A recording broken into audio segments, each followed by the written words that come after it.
Just rub him down real good, all over with that. And your turkey is basically ready to cook.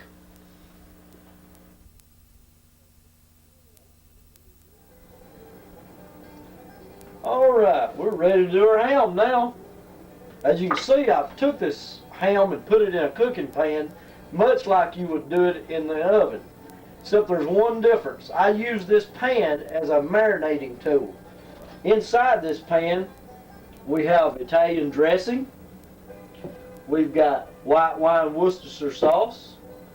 We've got hot sauce.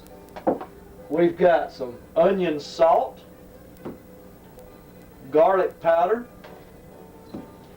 some pork marinade from Texas. We've even got some Creole seasoning. And last but not least, we've placed barbecue sauce all over the top of it. And I added about 2 glasses of water just to get the water level up inside the pan so that this ham would really do a good soak job. Now, the only other thing that I need to do to this before I pull it up out of this marinade to put it onto the smoker is, and you need to do this before you put it in the marinade, but I'm going to do a couple of them just for demonstration purposes. I've got some loose garlic here, some loose green onion, and some loose white onion. And what I'm going to do is I'm going to poke holes inside this ham. I'm going to actually cut a hole inside the ham, and inside this hole I'm going to place a little bit of onion. We'll get a good piece here. We'll put some onion down in there, white onion. We're going to get a little bit of green onion. We'll put it down in the hole, and then I'm going to take a little piece of garlic. And unless you really like the taste of garlic, let me give you a little bit of a warning here. You want to use just a little piece of garlic. This stuff is powerful. And what happens is as this thing's cooking, wherever this piece of garlic is, you're going to taste it inside the meat. So you want to, I learned my lesson the hard way about this, you want to just cut a small piece of garlic from one of these cloves of garlic and place it down inside the hole. I'll never forget one time I done one of these great big hams, and I took it over to my daddy's, and he was sitting there eating it at the table, and he bit into one of those great old big pieces of garlic and couldn't talk for about 2 or 3 minutes because he was just sitting at the table just choking from the thing. But basically, we have marinated it in Italian dressing and water and all these spices and sauces that I've shown you. We've poked holes inside the ham, and we have placed onions and the garlic and the green onions inside of it.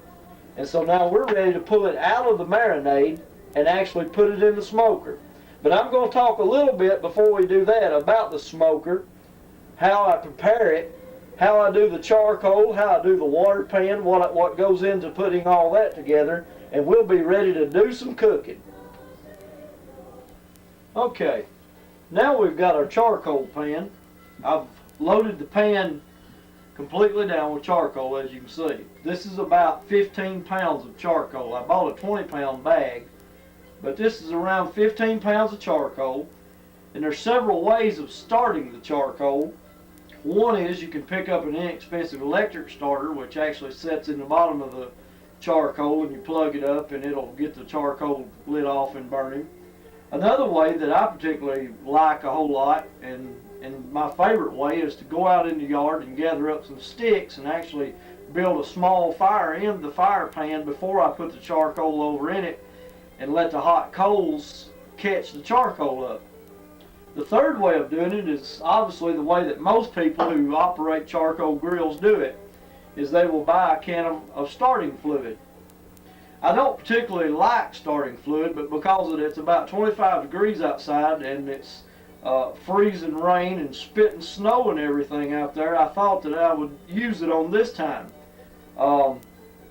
You can take this, and the best way to do it is a lot of people will come up to their grill on charcoal and they'll just they'll just drench the entire pan. They'll just pour lighter fluid all over it, and then they'll light it off, and then it'll burn, and they'll wind up putting their meat on the grill too soon, or on the smoker too soon, and they'll get this distinct taste that comes out of the starting fluid. And you can buy it that says that it's odorless and all these other things, but if you drowned it with it, you're going to have that taste in it. I knew an old boy one time that was grilling hot dogs out for a church, and he had poured about a half a can of this on his charcoal, and he had cooked about 5 or 6 packs of weenies, and we all went up to get us one of them, and you could smell these things. I mean, you could smell them 10 feet from them. It just was the overwhelming aroma of starting fluid.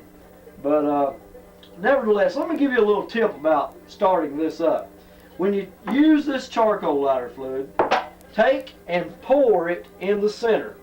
Not too much, just enough that you begin to get these briquettes that are in the center soaked.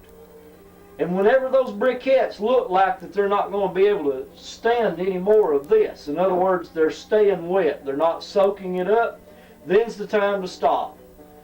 Get you a lighter such as this. This is a safe lighter. This is a Scripto, and it's better than holding a match or trying to get your Zippo down there and light it up. You take this and you just strike it like that, and you start up the fluid. Now this is going to burn up a little flame in the center, and it's not going to look like that it's doing much.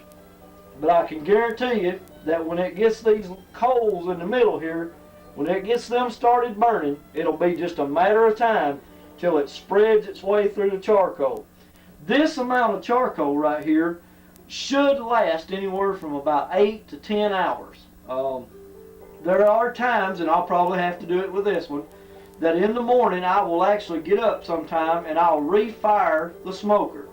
And that is as simple as just opening the door and raking back some of the ashes with a stick or whatever, poker, whatever you may have, and taking and shoving some new briquettes down under the water pan. And I'll show you how that's all done. I explained the smoker to you at the beginning of this tape. But this will be a whole lot of fun. You'll enjoy it, and once you do this, you'll be hooked for life. You'll always be an outdoor cooker.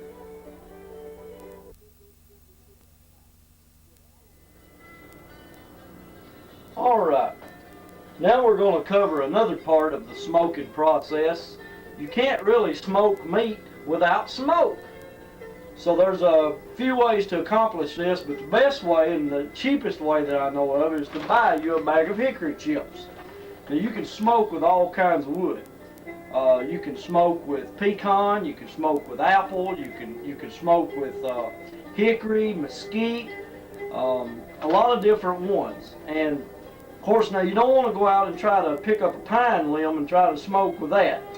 You'd be like an old boy I knew down in South Georgia one time at a hunting camp that we was hunting, and he was never really ever had been out on hunting or anything, and he went and picked him up a pine limb and whittled the bark off of it and stuck a hot dog on the end of it and got over the fire and got to cooking the thing, and we all kind of got to laughing and looking at him and everything, thinking, man, when he bites into that, it's going to taste like a pine tree. And sure enough, that's exactly what happened. Whenever he bit into it, he said, man, this thing tastes like, it's terrible. And we just all chuckled and laughed. But you can get a good smoked flavor from just buying some cheap hickory chips.